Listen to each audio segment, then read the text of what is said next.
Shalom jemaat Tuhan, selamat pagi, selamat bertemu kembali dalam persekutuan hari ini bersama-sama. Meski kita tengah berada dalam situasi yang tidak menyenangkan karena wabah virus corona yang sementara melanda dunia, bahkan bangsa kita, bahkan mungkin juga di sekeliling kita. Saya mengajak kita semua tetap percaya, tetap meyakini bahwa Tuhan Allah tetap menyatakan kasih-Nya, sebab Allah itu kasih, Allah itu setia lebih dari apapun, sehingga itu akan membangkitkan semangat dan pengharapan kita di tengah-tengah hidup menjalani masa sulit ini. Meski kita mesti harus beribadah dari rumah tangga masing-masing, kita percaya bahwa di rumah tangga kita masing-masing hadirat Allah hadir, kuasa Tuhan melimpah, dan berkat Tuhan hadir di setiap seruan dan pengharapan dan doa dan ibadah yang kita naikkan dari rumah tangga kita masing-masing. Nah, saudara-saudara yang dikasihi Tuhan, sekarang ini kita berada di Minggu Prapaskah yang kelima, dan ini pun menjadi minggu di mana kita merayakan puncak pekabaran Injil dalam Gereja Toraja, juga sebagai puncak dari rasa syukur kita bersama sebagai Gereja Toraja dalam perayaan hari ulang tahun Gereja Toraja yang ke-73. Maka saya percaya kalau Gereja Toraja dituntun Tuhan sampai ke usia yang ke-73 tahun, dan kalau sampai hari ini kita masih dimampukan memuji memuliakan Tuhan, itu berarti dan itu menjadi tanda bahwa nama kita terus terukir dalam tangan kasih Tuhan, dan kita tidak pernah luput dari pikiran Allah setiap waktu, sebab Ia terus memikirkan bagaimana Ia mengasihi dan mencintai kita semua. Nah, saudara-saudara yang saya kasih dalam nama Tuhan, hari ini di Minggu Prapaskah yang kelima, kita bersama-sama memulih Yehezkiel pasal 37 ayat yang pertama sampai ayat yang ke-14 dalam tema dipulihkan dari lembah kehancuran. Dipulihkan dari lembah kehancuran. Saudara yang saya kasih Tuhan, Yehezkiel pasal 37 ayat 1 sampai ayat 14 itu bahan utama kita. Di situ kita akan melihat bagaimana cara Tuhan begitu dahsyat dengan kuasanya memulihkan bangsa Israel yang berada dalam suasana kehancuran, di tengah-tengah penjajahan, di tengah-tengah penindasan, di tengah-tengah masa pembuangan mereka di Babel. Kita sudah pernah sering mendengarkan cerita mengenai bagaimana bangsa Israel di Babel. Ingat beberapa hal catatan penting dari cerita itu. Satu, bangsa Israel ada di dalam suatu daerah yang disebut Babel. Di situ mereka menjalani masa pembuangan. Dan di situ saudara-saudara, mereka hidup di negeri asing. Dan di negeri asing itu mereka sungguh hidup terasing.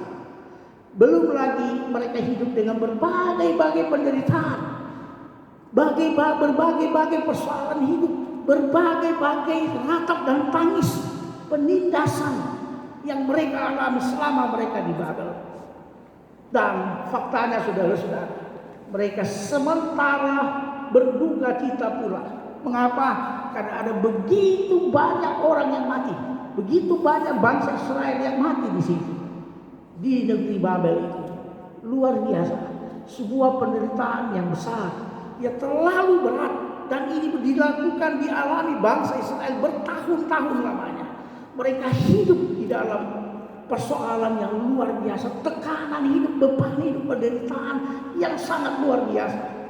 Nah, saudara-saudara yang dikasihi Tuhan, pertanyaan yang penting di sana adalah belajar dari kisah bangsa Israel di negeri Babilonia, dan bagaimana kita merenungkan hari ini dalam kehidupan kita. Mari kita lihat bagaimana Tuhan melihat persoalan ini, bagaimana Tuhan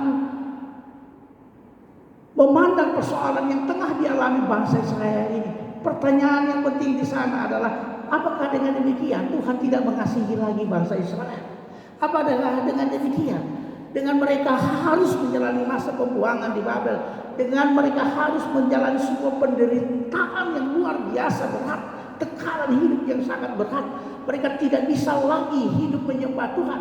Ingat pada waktu itu pula bait suci di Yerusalem sudah hancur, runtuh. Tak ada lagi tempat di mana mereka harus beribadah dan menyembah pada Allah.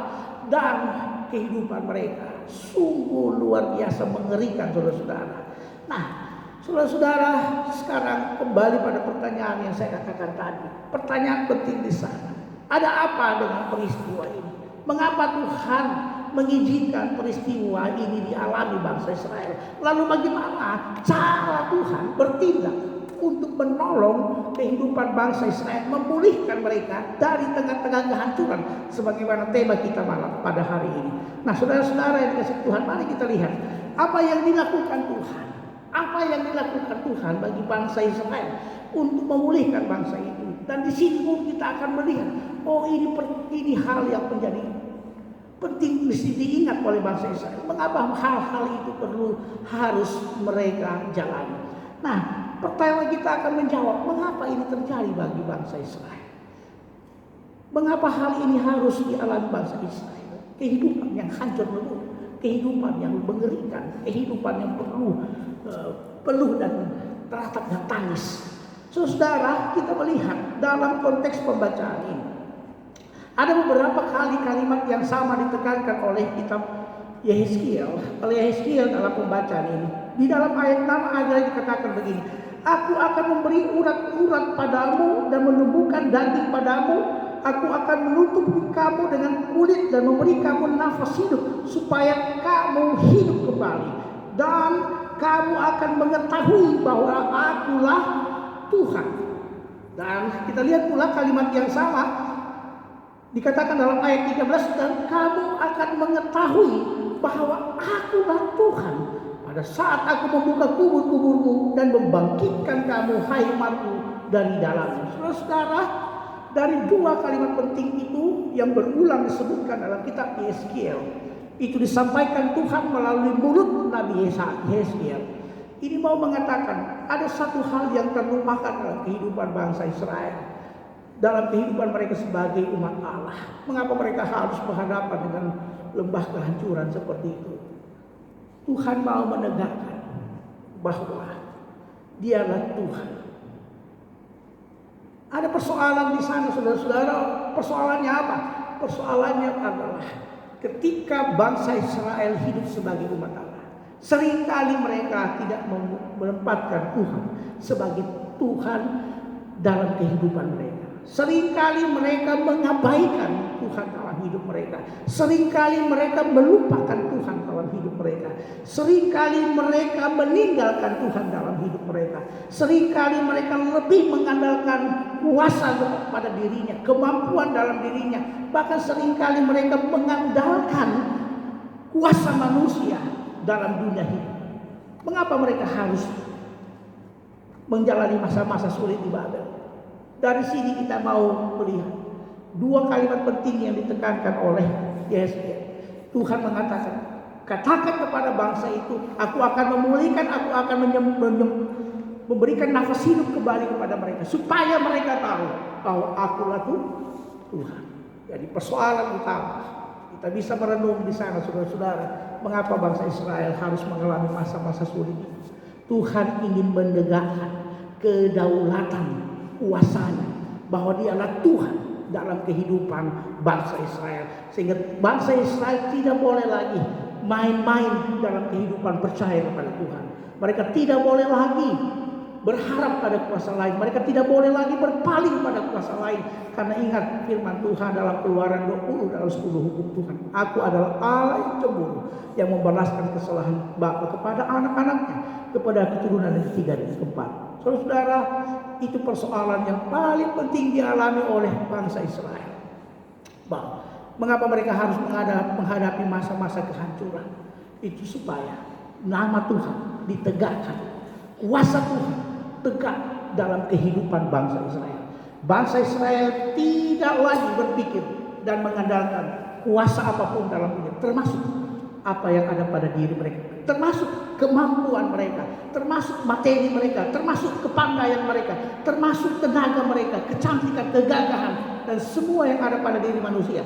Tuhan tidak ingin itu diandalkan, itu menjadi kekuatan utama dalam hidup. Tetapi Tuhan ingin Ia berdaulat atas hidup bangsa Israel dan juga dalam kehidupan kita semua. Nah, saudara-saudara, itu poin yang pertama. Mengapa bangsa Israel harus mengalami masa-masa kehancuran? Hal yang kedua, saudara-saudara, kita akan melihat. Terus, pertanyaannya adalah, bagaimana?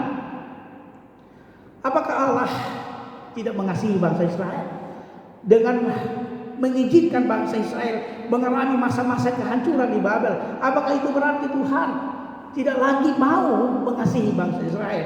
Apakah itu berarti Tuhan sudah meninggalkan bangsa Israel? Saudara-saudara, pertama Yohanes mengatakan dalam perintah mengasihi tadi. Pertama Yohanes pasal 4 tadi, dalam perintah mengasihi, di situ dikatakan Allah adalah kasih. Maka semua orang disuruh mengasihi, sebab barang siapa yang tidak mengasihi, itu berarti tidak mengenal Allah. Saudara-saudara, Mazmur pun mengatakan demikian. Dan apa yang terjadi ketika peristiwa kebangkitan Lazarus dalam pembacaan Injil tadi, orang mengaku pada waktu itu, ia mengatakan ketika Yesus menangis melihat Lazarus, melihat kesedihan keluarga Lazarus yang ditinggalkan oleh Lazarus, di situ dikatakan dalam ayat 33, ketika Yesus melihat Maria menangis dan juga orang-orang Yahudi datang bersama-sama dia, maka masyurlah hatinya. Ia sangat terharu dan berkata, di manakah dia kamu bagikan cawa mereka? Tuhan, mari lihatlah. Di situ ayat 35 dikatakan, maka menangislah Yesus. Dan apa kata orang Yahudi yang menyaksikan Yesus menangis melihat duka cita yang terjadi dalam kehidupan Maria karena kehilangan Lazarus? Orang Yahudi itu mengatakan begini, lihatlah betapa kasihnya kepadanya. Saudara-saudara, ini kasih Tuhan. Apa yang terjadi dalam kehidupan bangsa Israel dan apa yang terjadi dalam kehidupan Maria ketika ia kehilangan Lazarus. Apa yang Tuhan buat dalam pembacaan-pembacaan ini, saudara-saudara? Dalam konteks Yehezkiel, Tuhan menyuruh Yehezkiel menyatakan dan bernubuat kepada bangsa Israel di tengah-tengah lembah tulang-tulang yang kering, tulang-tulang yang sudah berserakan. Di situ tidak ada lagi kehidupan. Tuhan datang dan menyuruh Yehezkiel untuk mengatakan kepada bangsa itu, bernubuat di tengah-tengah bangsa Israel itu, untuk mengatakan kepada mereka bahwa Tuhan akan membangkitkan, Tuhan akan memulihkan, Tuhan akan memberi kembali kehidupan pada tulang-tulang yang kering, tulang-tulang yang sudah tak berdaya itu. Yehezkiel disuruh Tuhan bernubuat di bangsa itu. Juga sama seperti apa yang Yesus suruh kepada Maria, kepada orang-orang banyak ketika Yesus datang ke kubur Lazarus. Di situ dia mengatakan, gulingkan batu itu, buka batu kubur itu. Meskipun Maria bilang dia sudah mati 4 hari, Lazarus sudah meninggal, tidak ada lagi harapan, mayatnya sudah busuk. Tuhan bilang, gulingkan batu itu. Dan apa yang terjadi dalam kisah Lazarus dan kisah bangsa Israel? Tulang-tulang itu semua bangkit kembali. Urat-urat mereka muncul kembali, daging-daging mereka muncul kembali, dan mereka bisa kembali menghirup udara kehidupan. Sama seperti apa yang dialami oleh Lazarus, apa yang Tuhan buat dalam kehidupan Lazarus. Saudara-saudara yang dikasihi oleh Tuhan, luar biasa. Satu, dalam situasi kehancuran bangsa Israel, juga mungkin dalam kehidupan dan kehancuran kita semua. Ingat, Allah adalah kasih.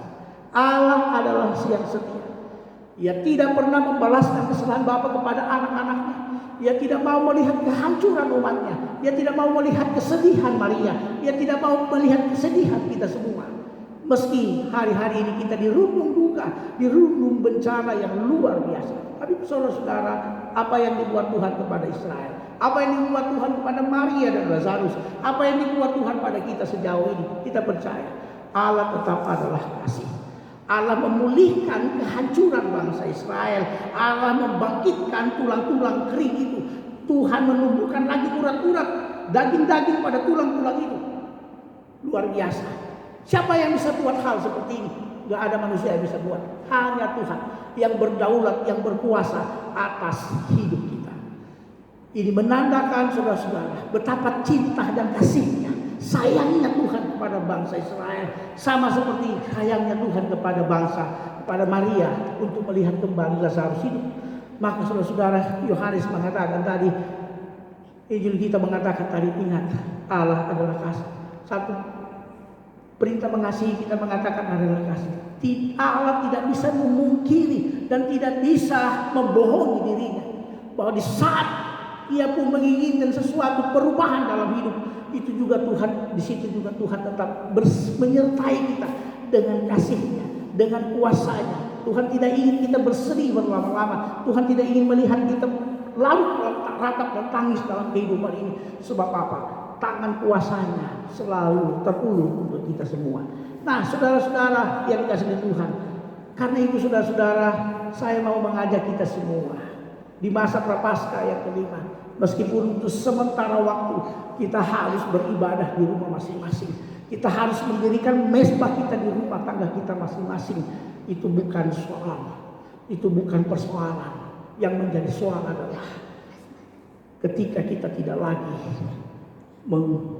menyembah, ketika kita tidak lagi menempatkan kedaulatan Tuhan dalam hidup kita. Yang menjadi soal adalah ketika kita sudah meragukan kasih Tuhan. Maka lewat perenungan hari ini saya mau mengajak kita semua saudara-saudara untuk satu. Apa yang terjadi dalam kehidupan kita akhir-akhir ini, itulah kedaulatan Tuhan. Tapi kita belajar dari sini, belajar dari bangsa Israel, belajar dari situasi Maria dan kita semua hari ini, dalam kehancuran, dalam duka cita, dalam beban berat hari ini. Mari kita sungguh-sungguh dan semakin sungguh-sungguh menempatkan kedaulatan Tuhan, kuasa Allah sebagai satu-satunya Tuhan dalam hidup. Mungkin selama ini kita sudah mengandalkan banyak hal dalam dunia ini, sehingga sadar atau tidak sadar kita sudah meninggalkan Tuhan, kita sudah melupakan Tuhan, kita sudah mengandalkan kekuatan dunia ini menjalani hidup. Ingat, hanya satu kuasa yang patut kita puji dan sembah. Hanya satu kuasa yang mesti kita andalkan dalam hidup ini, hanya kuasa Tuhan. Saudara-saudara, di Toraja ada budaya Manene. Di budaya Manene itu saudara-saudara, jenazah-jenazah dikeluarkan dari patani atau kuburan-kuburan. Mereka dibersihkan, mereka diganti pakaian, tetapi ingat, apa yang dilakukan oleh kaum keluarga, mereka hanya mampu untuk membersihkan jenazah itu, tapi mereka tidak bisa menumbuhkan kembali urat dan daging dan menghidupkan kembali orang-orang mati di sana. Tapi Tuhan menimbulkan kembali urat dan daging di dalam tulang-tulang yang berserakan, tulang-tulang kering bangsa Israel yang sudah mati itu. Dan Tuhan membangkitkan Lazarus. Saudara, inilah mengapa Tuhan harus menjadi yang utama, sebab manusia tidak bisa menggantikan posisi Tuhan, kedaulatan dan kuasa Tuhan lebih dari apapun dalam dunia. Mari di masa-masa ini, yuk saya mengajak kita semua, semakinlah rendah hati, semakin kita harus percaya pada kedaulatan Tuhan. Jangan lagi mengandalkan kekuatan dan diri sendiri, pikiran sendiri. Sebab pikiran kita terlalu terbatas untuk memahami hidup ini. Pikiran kita terlalu sederhana untuk menyelesaikan semua perkara kehidupan ini. Penting untuk selalu bersandar pada kedaulatan Tuhan. Yang kedua, apa yang kita mau pelajari hari ini dari kisah ini? Mari kita semakin meyakini, mengaminkan. Jangan putus dalam pengharapan. Kita punya pengharapan yang kuat. Bahwa pengharapan itu terletak pada apa? Bukan pada kebaikan kita, bukan pada kesempurnaan hidup kita. Pengharapan kita, kalau kita akan dipulihkan, itu terletak pada keyakinan kita bahwa Allah itu adalah kasih. Allah itu kasih. Allah tidak bisa menyembunyikan dirinya dengan kasih. Allah tidak bisa membohongi dirinya dengan kasih. Ia adalah kasih. Yakinlah dan percayalah. Apa yang Tuhan buat bagi Yesaya, bangsa Israel di Babilonia, apa yang dibuat Tuhan kepada Lazarus juga dibuatnya bagi kita. Allah itu kasih, Allah itu penuh cinta, Allah itu tidak pernah menghilangkan kita di dalam ukiran tangan kasih-Nya. Hidup ada dalam ukiran tangan kasih Tuhan, dan hidup kita ada dalam pikiran kasih Allah. Setiap waktu kita hidup sebagai Allah yang penuh cinta. Kita percaya Tuhan yang penuh cinta. Dan kita percaya di minggu-minggu prapaskah ini, ketika kita merayakan dan hendak menyambut peristiwa kematian Yesus, itu menjadi bukti bahwa cinta Allah lebih dari apapun. Ini menjadi kekuatan kita, ini menjadi pengharapan kita. Kita berharap pada Tuhan karena Dia punya cinta. Ia punya kasih yang besar, Ia panjang sabar, dan Ia terus akan menuntun dan memulihkan kita semua dari tengah-tengah situasi ini.